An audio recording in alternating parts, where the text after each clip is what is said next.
In this video you will learn how to check if Samsung Galaxy Tab is an original or fake, check the packaging or build quality, inspect the box, logo and overall build of the tablet. Original Samsung devices have high quality packaging, clear print and solid finish with no spelling errors.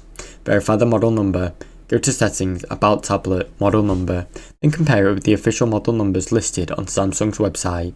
Check the IMEI or serial number. Dial star hashtag 06 hashtag on your tablet and get the IMEI or serial number. Verify it on Samsung's official support page.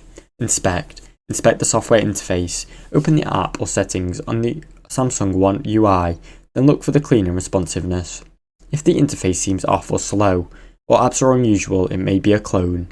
Use Samsung Membership or Smart Switch app. Download Samsung Members or Smart Switch. If your tablet is an original, these apps will recognize it immediately. Test hardware performance. Try using cameras, touchscreen or S Pen. Fake devices may often lag or have low quality displays. Now you know how to check if a Samsung Galaxy Tab is original or fake. Thanks for watching. Don't forget to like and subscribe.